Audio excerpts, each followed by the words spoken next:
یا نبی سلام علیکہ، یا رسول سلام علیکہ، یا حبیب سلام علیکہ، صلوات اللہ علیکہ۔ حضور کے پاکیزہ وجود کی فرمایا جتنے دکھ مجھے دیے گئے، جتنی اذیتیں مجھے پہنچائی گئی، اتنی کسی کو نہیں دی گئی۔ پیدا ہوئے تو حضور کے باپ کا سایہ سر پہ نہیں تھا، پھر اس کے بعد حضور مختلف مراحل سے گزرے۔ 6 سال کی عمر میں ماں کا انتقال ہو گیا۔ جب راہ حق میں لوگوں کو دعوت رشد و ہدایت دینے نکلے تو جو لوگوں کے رویے تھے اور جو اذیتیں لوگوں نے پہنچائیں وہ ایک الگ باب ہے۔ مکے کی گلیوں سے لے کے طائف کے بازاروں تک جن اذیتوں سے میرے حضور گزرے، ام المومنین سیدہ عائشہ رضی اللہ تعالیٰ عنہ فرماتی ہیں ایک دن حضور کی بارگاہ میں حاضری تھی تو ہم نے عرض کیا حضور کیا احد کے دن سے سخت دن بھی زندگی میں کبھی گزرا ہے؟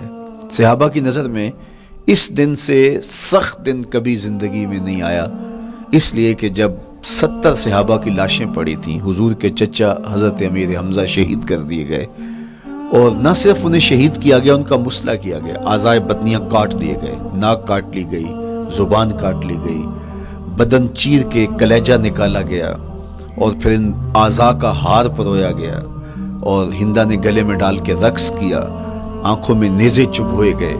تو یہ دردناک دن تھا۔ تو حضور کے سر انور پہ سفید رنگ کی پٹی بندھی تھی اور چشمان رحمت میں آنسو تھے، اور بار بار فرماتے تھے ما فعل امی، میرے چچا کی کہانی سناؤ۔ تو یہ دردناک دن تھا جو صحابہ نے اپنی آنکھوں سے دیکھا۔ تو انہوں نے کہا حضور کیا احد کے دن سے سخت دن بھی کبھی زندگی میں آیا؟ ان کا خیال تھا کہ حضور فرمائیں گے ہاں یہ میرا زندگی کا مشکل ترین اور سخت ترین دن تھا، لیکن حضور نے فرمایا ہاں عائشہ، جب طائف کے بازاروں میں تیری قوم نے مجھے پتھر مارے تو یہ دن احد کے دن سے بھی سخت تھا۔ حضور ان کے 3 سرداروں کے پاس پیغام حق لے کے گئے، لیکن انہوں نے آگے سے جو رویہ اختیار کیا وہ اتنا اذیت ناک تھا۔ حضور نے فرمایا کہ ٹھیک ہے، میں تمہاری خیر خواہی کا جذبہ لے کے تمہارے تک پہنچا ہوں، تم نے میری دعوت کو قبول نہیں کیا، تمہاری مرضی، تمہارا مقصود، چلو اب یہ بات میرے اور تمہارے درمیان رہنی چاہیے، اس بات کو راز رہنا چاہیے، اہل مکہ تک یہ بات نہ پہنچے۔ انہوں نے کہا ہم کیوں راز رکھیں، بلکہ اوباشوں کے ہاتھ میں پتھر دے دیے، اور حضور جب واپس ہونے لگے تو وہ حضور کے پاؤں پہ سنگزنی کرتے، حضور اپنا ایک پاؤں اٹھاتے تو دوسرے پاؤں پہ مارتے، شدت درد اور احساس کرب سے حضور بیٹھ جاتے تو ان کے غنڈے دائیں بائیں سے بڑھتے اور کندھوں سے پکڑ کے حضور کو اٹھاتے اور مشق سنگزنی کرتے۔ نالین خون سے بھر گئے، لخت لخت زخمی ہوا۔ اللہ اکبر، کیا دردناک لمحے تھے، کیا تکلیف بھری گھڑیاں تھی۔ تو کہا کہ جب طائف کے بازاروں میں تیری قوم نے مجھے پتھر مارے تو یہ دن احد کے دن سے بھی سخت تھا۔